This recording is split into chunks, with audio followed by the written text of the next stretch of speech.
começando com conceitos iniciais em análise espectral.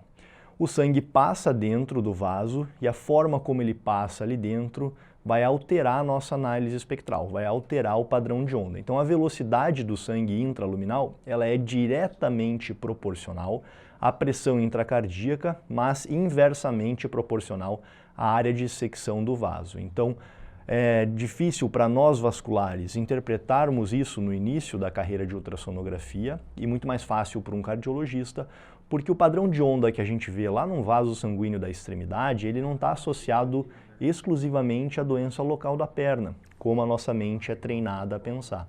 Ele tem diretamente influência das coisas que estão acima, né, proximal a ele, e também da bomba do coração. Então uma alteração cardíaca, que às vezes a gente não estuda tanto, pode alterar o nosso padrão de onda lá embaixo. Por isso que essa afirmativa está aqui e é por isso que o capítulo começa dessa forma.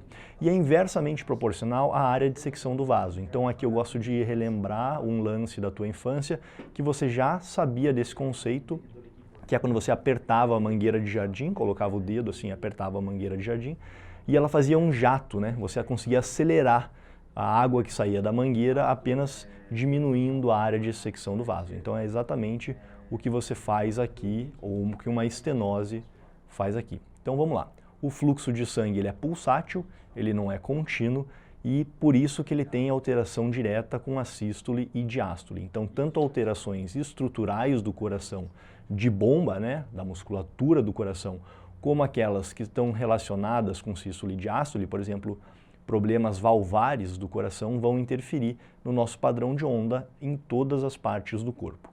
Ao Doppler, o fluxo sanguíneo é representado como uma onda pulsátil de velocidades e formas variadas. Isso significa análise espectral. Então o que a gente vai aprender nessa aula? Como interpretar, como obter primeiro e depois como interpretar o padrão de onda pulsátil e também as velocidades. Esse daqui é o padrão habitual que a gente está acostumado, né? Um padrão trifásico.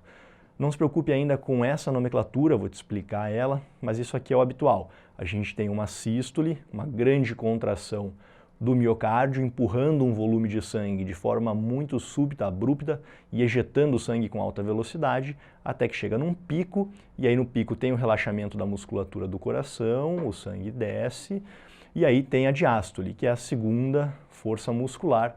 Então a gente tem o pico aqui da diástole e novamente o relaxamento antes de uma outra sístole. Falamos sobre isso de maior detalhes mais para frente. O fluxo sanguíneo intraluminal saudável, ele é laminar e com velocidades maiores no centro do vaso. Então pense aí num tubo, pode ser, por exemplo, um cano de água e o fluxo de água passando ali dentro. A água que está bem no centro, no ponto central desse tubo, ela passa com maior velocidade do que a água que está encostada na parede do cano, porque ela não sofre com forças físicas da parede desse cano. Então ela acaba formando uma parábola de progressão. E algumas situações podem disruptar com esse fluxo laminar. Então é por isso que quando a gente tem ausência de doença, nós temos uma onda bem certinha dessa forma aqui, sístole e diástole com janela espectral aberta, mas quando a gente tem uma placa de aterosclerose, tudo isso aqui fica bagunçado, porque o fluxo laminar está bagunçado. A gente vai dar nome para isso mais para frente. As características da topografia irrigada interferem diretamente na análise espectral. Então estava te falando que quando a gente olha o padrão de onda nessa região aqui, por exemplo, não é apenas o vaso sanguíneo aqui que interfere na análise espectral. Tudo que está antes dele interfere e também o que está depois dele interfere. Por mais que seja uma região saudável. Então é por isso que eu tenho um padrão de onda de alta resistência e um padrão de onda de baixa resistência. De forma geral, órgãos têm padrão de fluxo, né, de onda de baixa resistência, porque são estruturas que demandam um grande volume de aporte sanguíneo.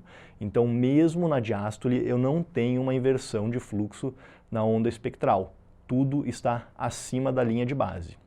Enquanto que extremidades, né, por exemplo, o membro superior, o membro inferior e a face, tem padrão de onda de alta resistência. Tudo que tem musculatura, extremidade ou irrigação terminal tem padrão de onda de alta resistência. A desorganização do fluxo laminar na análise espectral podem ocasionar por alterações locais, proximais e distais do ponto de avaliação. Você já entendeu isso, acabei de te explicar. Outros fatores que interferem na análise espectral são alterações cardíacas e na resistência vascular periférica. Então faltou eu te contar sobre esse aqui, né? Alterações da resistência vascular periférica. Vamos utilizar como exemplo o membro inferior de um paciente que tem doença arterial obstrutiva periférica. Então, se você insonar enquanto ele tem a doença e a doença está estável, muito possivelmente você vai encontrar um padrão de fluxo de alta resistência periférica. Agora imaginem que esse paciente fez uma erisipela, e aí eu tenho um processo infeccioso muito grande no membro inferior. Está inchado, está inflamado, tem um processo inflamatório ali acontecendo. O que acontece? Para poder combater a infecção, eu tenho uma vasodilatação periférica. E aí eu mudei a resistência vascular periférica e uma onda trifásica pode deixar de ser trifásica caso o membro esteja passando por uma mudança de resistência vascular periférica. Então, se eu tenho lá uma infecção no membro, é uma úlcera aberta, é um pé diabético infectado, é uma erisipela, pode ser que você não encontre um padrão trifásico no membro inferior e esteja associado não à presença da DAOP, mas sim à presença da infecção.